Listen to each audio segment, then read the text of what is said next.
Toastmasters, and that I'm Toastmaster. Some old habits die hard. So I was in this group in 2000 until probably 2006, 2005, 2006. And learned, as I mentioned in the bio, a lot of my contacts came out of this group because I moved to Stamford from Mystic, Connecticut, and I had spent a couple months in the Toastmaster group there, and then moved to Stamford. I didn't know anyone, and I was working in Manhattan, so this became my community. And I started attending Toastmasters. I became a president because, you know, as we all know, no one else wants to be president. So I was new and fresh blood. I took it over.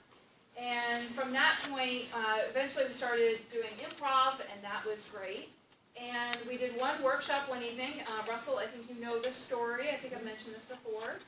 My whole business can actually be traced back to the infamous Russell Kenny. Really? He is going to ask for royalties at this point. I hear me, it's not going to happen. But here's how it happened. Statute of limitations is over on that, Russell, because I didn't tell the story within the first 3 years. So what happened was we were having a workshop one evening for Toastmasters on job interviewing. I had been a hiring manager, and I'd always in the back of my mind thinking, is this a great person, but they just can't interview? Is this a really good person, but their resume just stinks? Like, where's the disconnect? So it was always in the back of my mind as I was a hiring manager and hiring people and interviewing. And so we did this one workshop for Toastmasters, and Russell came in, and we did a mock interview, and I was sitting with James Jorash, and we asked you some mock questions, and you gave us some weird answers. And I remember something that wasn't here though. Was in your house. when you had a really bad day. That was. We'll keep quiet about that one, but we're still putting on this one right now. So because you were giving answers that there was no real job on the line, and yet Russell was kind of acting shifty and shady, and we're like, what the heck is going on, dude? Like, chill out. And from that point, we gave you some feedback, and we said, well, you're being actually kind of shifty and shady, and I didn't even know that. So we realized how powerful it was to give somebody feedback on their performance. And so from that point, I went to the Stanford Library. I did research on job interviewing. All of the books on it were awful. And from that point, I decided to start a business where I was actually coaching people on how to really prepare for interviews and how to really look at them from the hiring manager's perspective. So that started my business. And I did it nights and evenings for about 2 years.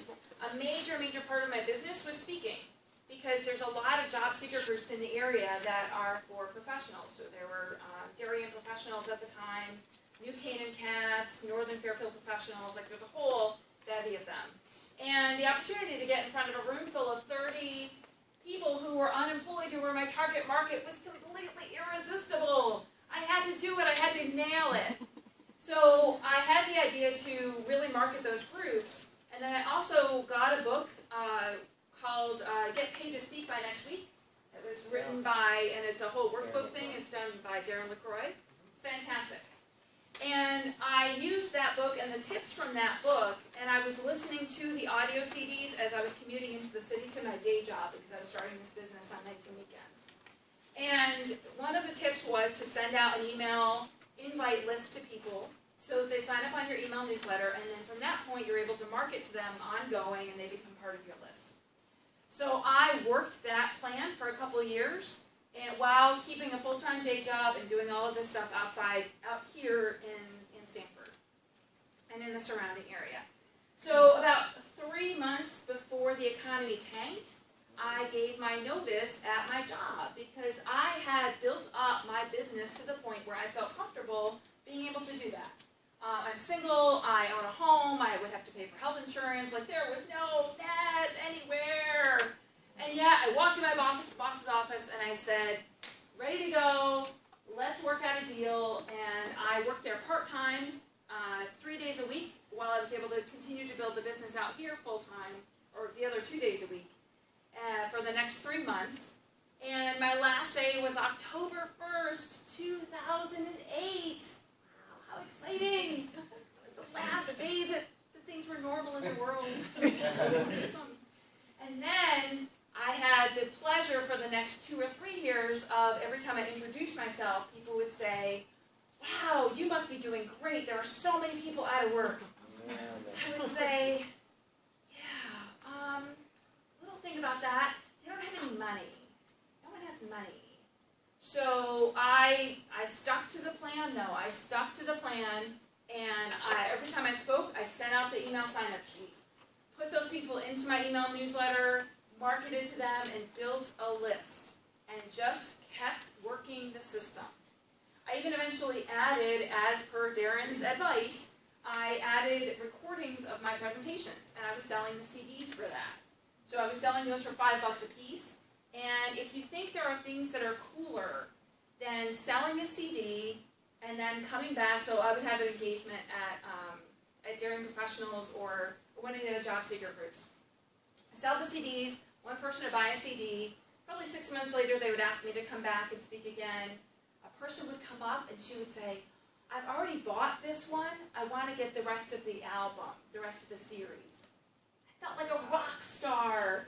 Annie Lennox had nothing on me, man. I was selling CDs. Whoa! People had one and they wanted another one. Oh my gosh.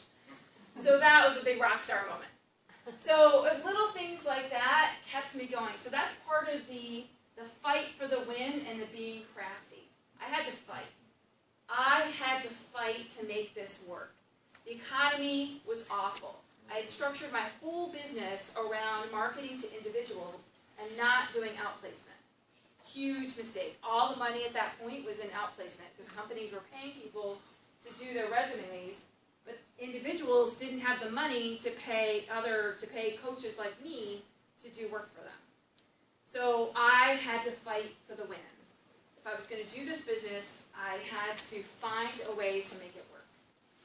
And that developed kind of for those of you that know improv, one of the exercises that we do is called yes and. You take a concept and you build on it from one to the other.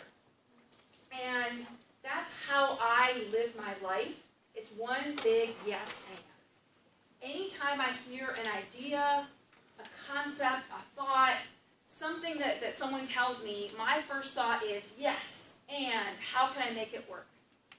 How can I take that kernel of an idea, it could be crazy as a loon, is there a nugget in that idea that is going to be able, that I can grow and I can turn into making money, I can turn it into an opportunity. And I'd like everyone here to really be aware of that, especially in everything that's going on with the economic environment. It's so hard to say yes and to things. You know, you see an idea, you see something on Facebook, and you're like, no, I don't want that. No, that's not going to work. No, that's not right. That's never going to work. There's no way that's ever going to happen. Your first instinct is no. Instead of saying, you know what? I don't like this part of this idea, but you know what? Maybe with a few adjustments, this other element might work. How can you find the yes and in what you're hearing? How can you find that idea that you can take and nurture, and step by step, it can turn into something big? But look for the yes and. Look for that idea. And the concept of love everyone is one of the best compliments that I've gotten in all the years that I've been doing the job searching, full-time since 2008, out there shaking my money maker, doing presentations all the time, is that a job seeker came up to me and said, you know, we really like you because you care.